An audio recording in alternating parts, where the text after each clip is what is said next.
러시아가 우크라이나를 공격하면서 러시아는 세계적인 왕따 국가가 되었습니다.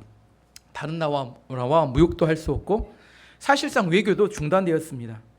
푸틴 대통령은 지금까지 전쟁에서 한 100만 명 정도 부상자와 사망자가 나왔는데 그 사망자에 대해서 살인자 취급을 받고 있습니다.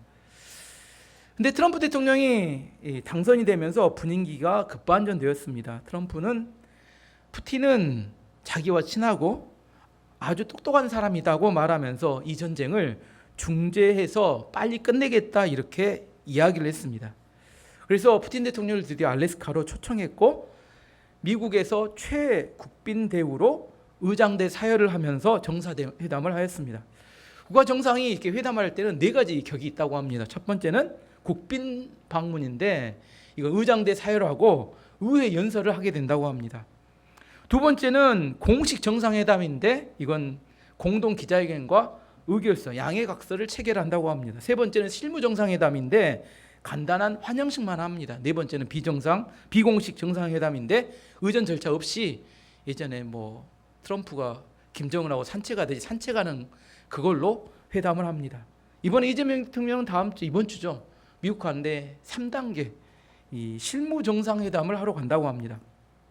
근데 푸틴이 미국에 가서 트럼프에게 최고의 국빈 대접을 받았습니다. 그래서 생각하기를 트럼프 대통령은 참 협상의 달인이다 그런 생각을 합니다. 저 같으면 푸틴 같은 사람은 까다롭고 협상하기 힘드니까 안 만날 것 같은데 저는 별로 만나고 싶은 사람이 아닌데 왜 그렇게까지 대우를 해주면서 만날까 그런 생각을 해봤습니다. 까다롭고 까다롭지 않고 이게 별로 중요하지 않다는 겁니다. 무슨 말이냐면 만나는 것은 미국의 국익에 이익이 된다고 생각하니까 만나는 겁니다. 트럼프 대통령은 중국의 시진핑 주석에게도 자꾸 만나자고 제안을 합니다. 북한의 김정은에게도 공식 서한을 보내서 친하게 지내자고 자꾸 이야기를 합니다. 왜 그럴까요? 우리는 만나고 싶은 사람만 만나고 불편한 사람이면 피해버리는 것이 일반적입니다. 그렇기 때문에 우리는 자꾸 삶이 좁아지게 됩니다. 시간이 지날수록 우리는 점점 넓어져 가야 되고 깊어져 가야 되는데 deep and wide라고 하죠. 우물안 개구리처럼 점점 되고 맙니다. 자신이 보는 게 전부라고 생각하고 그것만을 기준으로 판단하기 때문에 대부분 틀린 정답으로 고르게 됩니다. 사격을 하는데 0점 조정을 하지 않고 군대 가신 분들 아시죠? 처음 먼저 뭐부터 해야 돼요? 0점 조정을 하고 총을 쏴야 표적이 맞는데 0점 조정을 하지 않고 쏘기 때문에 대부분 맞지 않습니다. 성경에서는 이걸 뭐라고 하냐면 용납함이라고 하면 용납함. 우리가 나이가 먹고 시간이 지날수록 더 많은 것들을 용납하고 받아들여야 합니다. 그래야 플러스 인생이 됩니다. 더 많은 것들을 용납하게 될 때 시간이 지나면 더 많은 사람들을 만나게 되고 더 많은 영향력이 생기게 되고 더 많은 생각의 폭도 늘어나게 되고 열매도 더 많아지게 됩니다. 하지만 용납함이 없는 삶을 살게 되면 마이너스 인생이 됩니다. 용납함이 없으면 시간이 지날수록 1명, 2명 사람이 점점 떠나져 갑니다. 그리고 영향력도 줄어들고 열매도 줄어듭니다.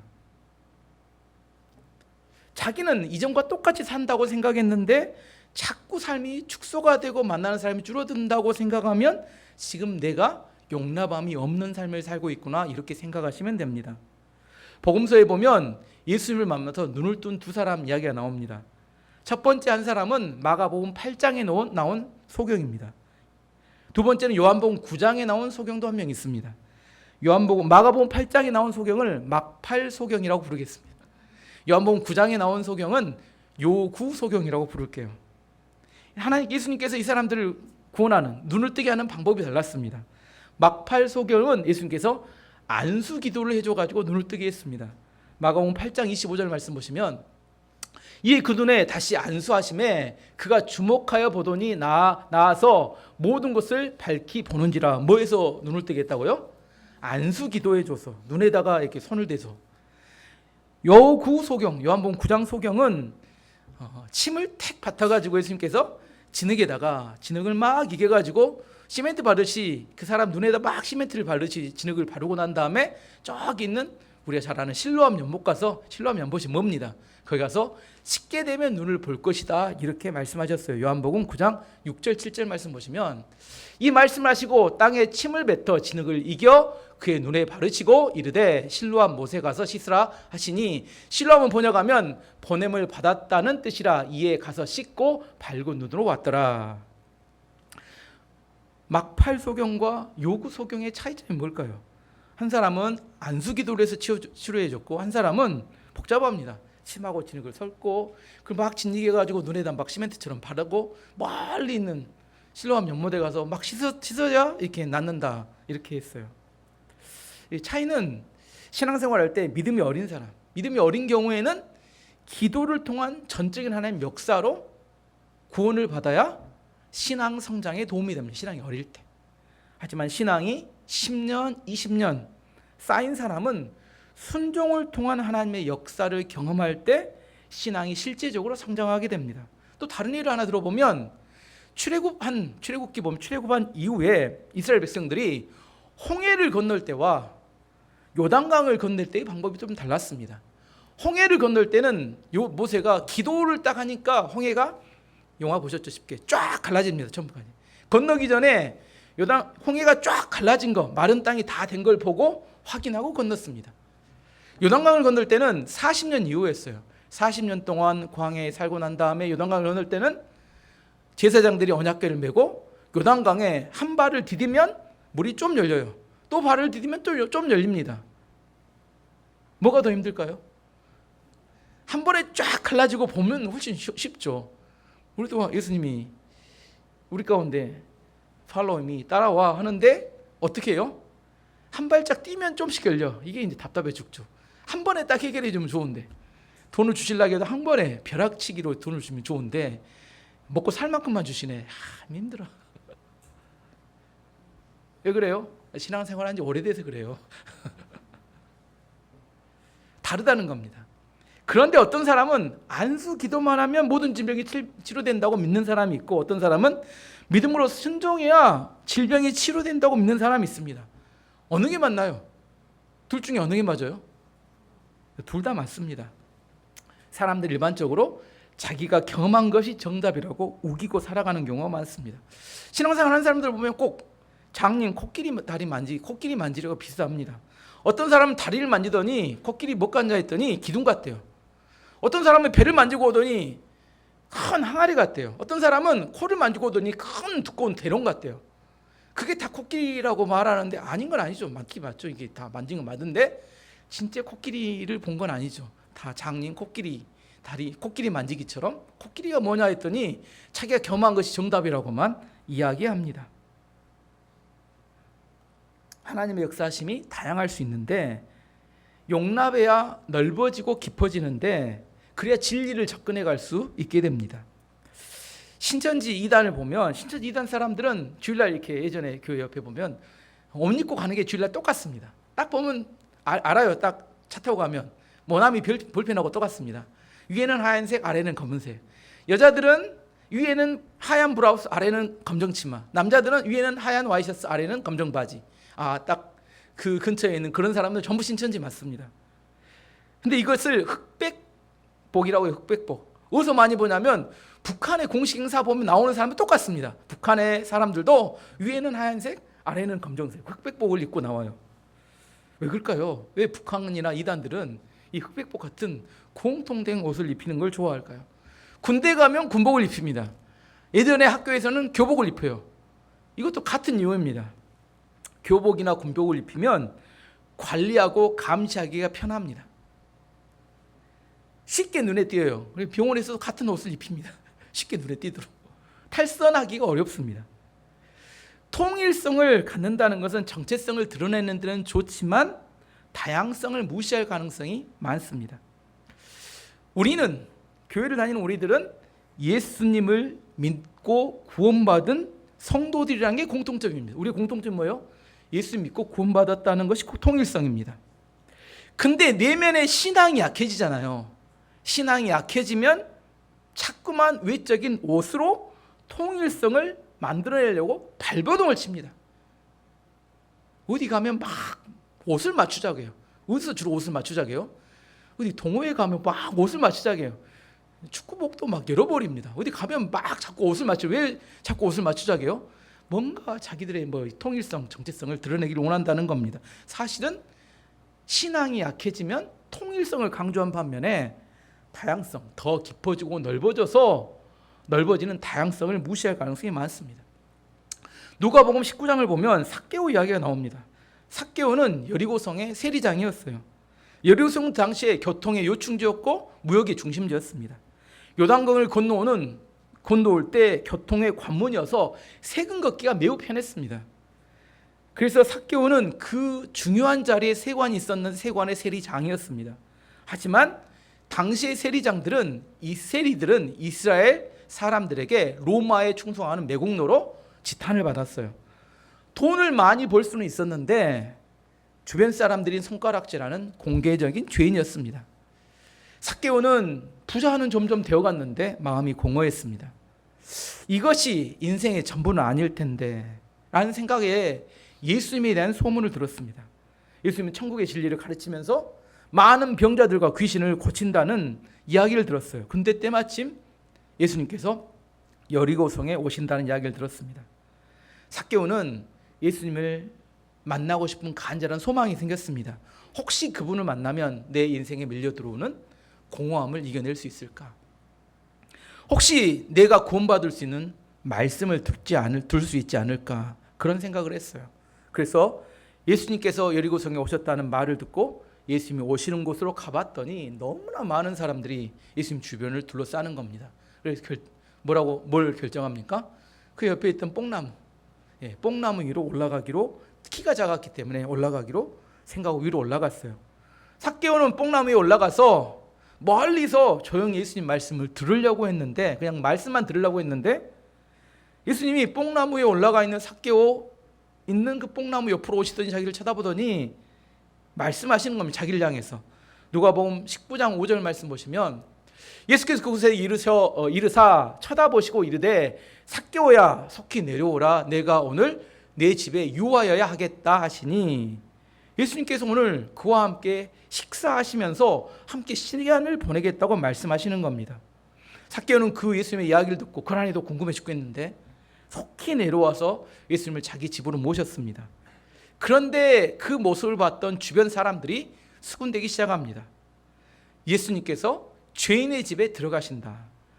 사람들이 저 사람이 하나님의 사람이라면 저 삭개오가 죄인인 것 분명히 알 수 있을 텐데 하며 질책하고 막 뭐라고 했습니다. 누가복음 19장 7절 말씀 보시면 무사람이 보고 수군거려 이르되 저가 죄인의 집에 유하러 들어갔도다 하더라. 예수님을 비난했습니다. 예수님께서 삭개오의 집에 들어가서 앉았는데 아무 말도 하지 않았어요. 근데 삭개오가 먼저 자기 죄를 회개하고 예수님의 은혜를 구합니다. 누가복음 19장 8절 말씀 보시면 삭개오가 서서 주께 여짜오되 주여 보옵소서 내 소유의 절반을 가난한 자들에 주겠사오며 만일 누구의 것을 속여 빼앗은 일이 있으면 내 갑절이나 갚겠나이다. 예수님이 무슨 설교한 것도 아니에요. 그냥 그 집에 가서 그냥 앉아 있었어요. 그랬더니 그 사람이 갑자기 자기 죄인지 모르겠어요. 회개하며 이야기합니다. 예수님이 해준 거랑은 삭개오야 이름을 불러준 거하고 오늘 내가 너와 함께 시간을 보내겠다 시간을 내준 거하고, 근데 그는 회개합니다. 그러면서 자기의 재산 절반을 가난한 자들에게 나누어 주고 토색하고 훔친 게 있다면 내가 4배를 갚겠습니다. 혹시 우리 교회도 이런 사람이 있습니까? 여러분보다 삭개오가 훨씬 낫습니다. 예수님께 그러자 삭개오에게 이렇게 구원을 선포합니다. 누가복음 19장 9절 10절 말씀 보시면 예수께서 이르시되 오늘 구원이 이 집에 이르렀으니 이 사람도 아브라함의 자손이미로라. 인자가 온 곳은 잃어버린 자를 찾아 구원하려 함이니라. 예수님께서 삭개오를 만나 주셨을 뿐인데 삭개오는 스스로 회개하고 돌아오고 예수님께서 그의 회개를 보시고 그 집에 구원이 이르렀다고 선포하셨습니다. 예수님께서 이 땅에 오신 이유에 대해서 뭐라고 이야기하냐면 잃어버린 자를 찾아 구원하기 위해서 왔다 이렇게 말씀하십니다. 트럼프 대통령이 푸틴을 만난 이유가 뭘까 제가 생각해 봤을 때 삭개오 작전이 아니었을까? 아무도 만나주지 않는 삭개오를 예수님이 환대해 주니까 구원이 이르렀던 것처럼 트럼프 대통령이 푸틴을 국빈 대접해주고 환대해 주니까 전쟁을 끝낼 빌미를 제공하는 거 아닌가 그런 생각을 해봅니다. 우크라이나와 러시아는 지금 3년 반째 전쟁이 계속됩니다. 미국이 중재하지 않으면 자존심상 이 전쟁을 끝내기가 어렵다고 저는 생각합니다. 전쟁을 계속하면 누구만 죽을까요? 정치인들은 죽지 않습니다. 국민들만 계속 죽어나갑니다. 이대로 있으면 제 생각엔 10년도 할 것 같아요. 전쟁은 계속. 명분이 분명합니다. 유럽에서는 계속 무기되고 러시아에서는 계속 무기로 전쟁하고 전쟁을 누가 끝내야 되는데 아무도 나서지는 않는다는 겁니다. 어쩌면 우리가 만든 개념과 생각 속에 갇히게 되고 작아지게 되면 실제적인 문제를 하지 못하게 되는 경우가 너무 많다는 거예요. 일단 만나야 진실에 접근할 수 있게 되고 실제적인 문제를 풀 수 있게 됩니다. 왜 안 만날까요? 물어볼게요. 여러분은 왜 안 만나십니까? 왜 안 만나요? 불편하니까 안 만나면, 저도 불편하면 안 만나고 싶어요. 그러면 어떻게 돼요? 점점점 좁아지게 됩니다. 14절 말씀 보겠습니다. 오늘 본문으로 돌아가서. 그리스도의 사랑이 우리를 강권하시는도다. 우리가 생각하건대 한 사람이 모든 사람을 대신하여 죽었은즉 모든 사람이 죽은 것이라. 이 말이 좀 어려워서 쉬운 성경으로 봐보겠습니다. 쉬운 성경을 보면 그리스도의 사랑이 우리를 사로잡고 있습니다. 우리는 확신합니다. 한 사람이 모든 사람을 대신하여 죽었으므로 모든 사람이 죽은 것입니다. 예수님의 십자가의 사랑이 우리를 강권한다를 쉬운 성경이 뭐라고 해석했냐면 우리를 사로잡는다 그렇게 이야기했어요. 어제 제가 새벽에 설교할 때 사로잡는다는 게 그런 의미라겠습니다. 강한 물살 안에 우리 몸에 들어가면 내가 원하는 대로 움직인 게 아니라 물살이 우리를 끌고 가는 거, 이걸 사로잡는다 그렇게 말씀드렸습니다. 예수님의 사랑이 우리를 사로잡아서 끌고 간다는 겁니다. 어디로 끌고 가느냐? 예수님이 죽으셨는데 모든 사람이 예수님과 같이 죽게 되었다는 겁니다. 이 죽게 되었다는 것을 제가 매주 설교합니다. 실패한 나는 죽고 예수님으로 살 때 우리의 인생이 달라질 수 있다고 말했습니다. 근데 우리의 실패한 나가 잘 죽어요, 안 죽어요? 잘 안 죽습니다. 계속 실패하고 계속 상처나고 계속 문제투성이인 내가 계속 중요한 결정을 하니까 실패가 반복이 되고 계속 넘어지는 겁니다. 근데 예수님의 사랑에 사로잡히게 될 때 예수님의 죽음과 함께 실패한 내가 죽을 수 있다고 성경은 말합니다. 2001년 1월 26일 도쿄 지하철 시노쿠보역에서 한 일본인이 술에 취해서 선로에 떨어졌습니다. 그 떨어진 사람 옆에 있었던 한국인 유학생 이수연 씨 26살이었고 그 옆에 일본인 사진작가 세키네 세로 씨 47살이었습니다. 이 두 사람이 주저하지 않고 선로로 뛰어들었어요. 그래서 구조하려고 시도했는데 세 명이 거기 있는 동안 지하철이 원통해 세 명이 함께 죽었습니다. 근데 이 사건이 일본인들에게 큰 충격을 주었어요. 2001년만 해도 일본인들은 우리나라에 대해서 별로 좋은 감정이 없고 편견이 있었습니다. 근데 이수연 씨의 희생이 연일 뉴스에 보도됐고 지금은 일본인 교과서에 실려 있을 정도입니다. 그 외 일본에서는 이수연 기념재단을 만들었고 이수연 장학재단을 만들어줬고 지금까지 10여 년 동안 1,100명의 제3세계 학생들에게 장학금을 계속 주고 있습니다. 우리는 항상 한일전 스포츠 경기를 하면 무조건 일본은 이겨야 된다고 응원합니다. 물론 스포츠 경기에 이기는 게 중요합니다. 하지만 경기에서 이긴다고 진짜 일본을 이기는 건 아닙니다. 내가 죽고 예수님의 십자가의 사랑으로 살아갈 때 일본이 한국에 고개를 숙이게 되는 것입니다. 15절 말씀 보시면 그가 예수님께서 모든 사람을 대신하여 죽으심은 살아있는 자들로 하여금 다시는 그들 자신을 위해 살지 않고 오직 그들을 대신하여 죽었다가 다시 살아나시는 이를 위하여 살게 하려 함이라. 예수님께서 우리 위해서 대신하여 죽으신 이유에 대해 설명합니다. 그것은 더 이상 우리 자신을 위해 살지 않고 우리를 위해서 죽으신 예수님을 위해서 따라 살도록 하기 위해 죽으셨다는 겁니다. 실패한 내가 계속해서 감정과 판단으로 내 것을 결정하는 게 아니라 예수님의 정신을 따라 십자가의 정신을 따라 살아서 하는 것을 말합니다. 16절 말씀 보시면 그러므로 우리가 이제부터는 어떤 사람도 육신을 따라 알지 아니하노라. 비록 우리가 그리스도도 육신을 따라 알았으나 이제부터는 그같이 알지 아니하노라. 또 어려워서 쉬운 성경으로 봐보겠습니다. 16절 말씀. 그럼 우리가 이제부터는 그 어떤 사람도 세상의 관점으로 알지 않겠습니다. 전에는 우리가 그리스도에 대해서도 세상의 관점으로 알았으나 이제는 더 이상 그렇게 하지 않겠습니다. 세상 사람들이 생각하는 정죄의 관점, 육신의 관점, 성공과 실패의 관점으로 사람을 보지 않고 하나님의 관점으로 사람을 보겠다는 의미입니다. 이건 정말 어려운 일이에요. 우리 안에 훈련이 필요합니다. 우리의 관점이 달라져야 우리가 다른 삶을 살게 됩니다.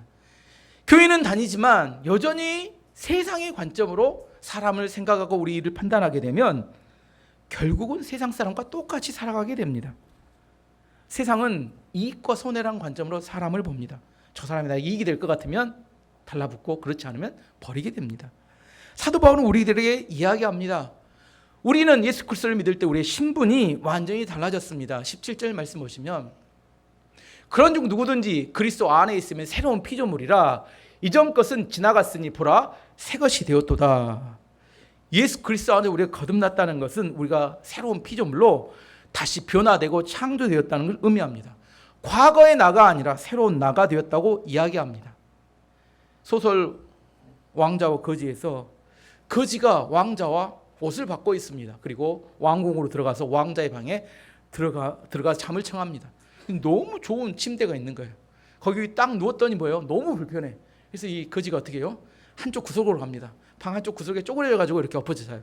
잘라 그런데 배가 너무 고파요. 배가 너무 고파서 어떻게 하면 돼요? 하인들 불러서 간식 가져와라 이렇게 이야기하면 되는데 부엌으로 몰래 숨어들어서 음식을 훔쳐 먹습니다. 왜 훔쳐 먹어요? 그게 습관이라. 다음날 아침 일찍 일어나서 왕에게 문안 인사 드리고 하루를 시작해야 되는데 늦게까지 늘어져 엎어 잡니다.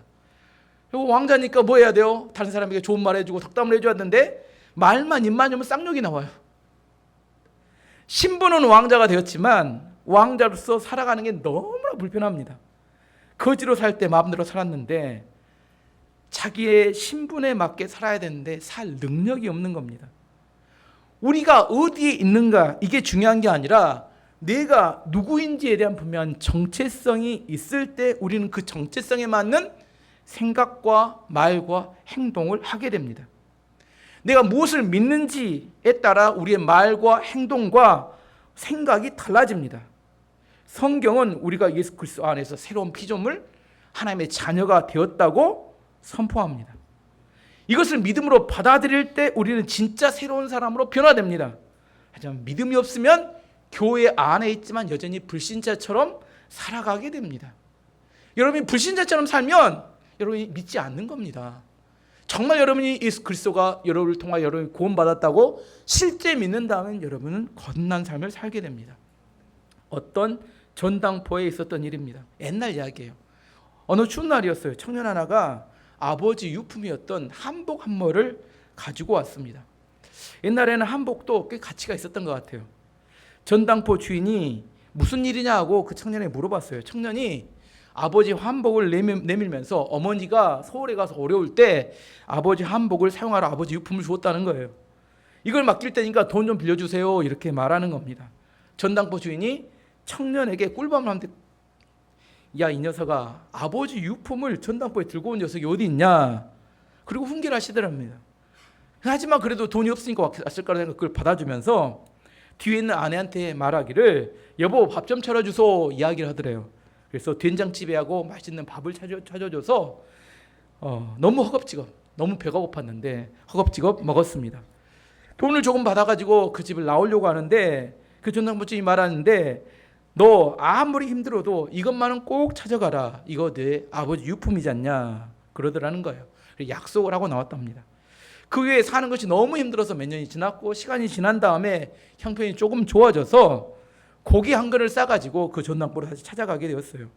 그래서 전당포 주인을 찾았는데 전당포 주인은 보이지 않고 아들이 앉아있더랍니다. 주인 아저씨 어디 가셨어요? 물어봤더니 한 발 늦었습니다. 아버지가 며칠 전에 돌아가셨습니다. 그런데 당신이 올 거라고 말씀하시면서 신신당부하며 상자 하나를 맡겨주셨습니다. 상자를 열어봤더니 주름 한 점 없는 한복이 있더라는 거예요. 주인 아저씨가 그것을 받았던 날 그걸 꺼내가지고 한복을 깨끗이 다려서 그 상자에 집어넣는 겁니다. 그리고 그게 쪽지 하나가 있었습니다. 이자는 필요 없다. 아버지 생각하면서 열심히 살아라. 청년이 그 메시지를 보고 통곡을 했습니다. 나중에 이 청년이 성공했고 자기 인생을 돌아볼 때 가장 힘이 되었던 것이 바로 그 아저씨의 그 쪽지 메시지였다고 이야기합니다. 전당포 주인 아저씨는 청년과 청년 아버지의 삶을 존중해 준 것이었습니다. 돈 때문에 버릴 수 있었던 가치를 전당포 주인이 인정해 주니까 그 청년이 살아갈 용기와 가치를 얻은 것입니다.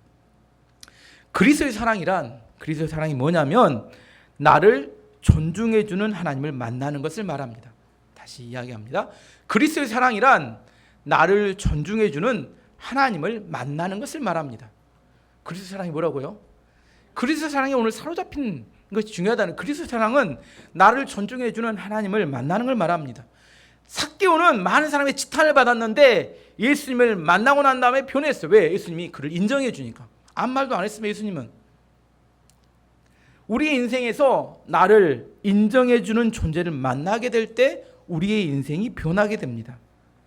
우리가 그리스도의 사랑 때문에 우리가 변했던 것처럼 오늘 또 우리에게 임했던 그리스도의 사랑을 누군가에게 전달해야 합니다. 이것이 예수 그리스도의 사랑을 깨달은 사람의 사명입니다.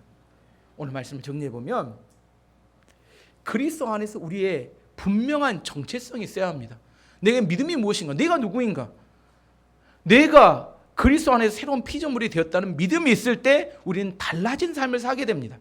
믿음이 없으면 여전히 세상 사람과 동일하게 살아갑니다. 두 번째, 그 사랑에 우리가 사로잡혀야 합니다. 우리는 어떻게 살지 머리로는 알고 있지만 살 능력이 없습니다. 주일날은 그리스도인처럼 살지만 밖에 나가면 또 세상 사람처럼 동일하게 살아갑니다. 왜요? 그리스도의 사랑에 사로잡히지 않기 때문입니다. 그렇게 사로잡힌 다음에 우리는 그 복음을 누구에게 또다시 전달해 줘야 합니다. 그럴 때 우리는 신앙생활이 오래되더라도 지치거나 무너지지 않고 기쁨과 감사와 열정을 가지고 살아가게 됩니다. 어제 설교할 때 정상생활인데 무기력한 정상생활에 대한 이야기를 했습니다. 나는 정상이라고 이야기하면 어떻게 사세요? 그러면 잘 살고 있습니다. 맨날 성도들이 하는 이야기입니다. 근데 무기력합니다. 뭐가 무기력해요? 기쁨도 없고 감사도 없고 열정도 없습니다. 무기력한 정상 상태. 이게 현대 그리스도인들의 특징입니다. 내 안에 전해줄 만한 복음이 없어요. 힘이 없어요. 복음이 없기도 하지만 힘도 없습니다. 그냥 하루하루 근근히 살아가기에 급급합니다. 그리고 오늘의 모토는 뭐냐면 오늘도 무사히 아무 사고 터지지 않기를.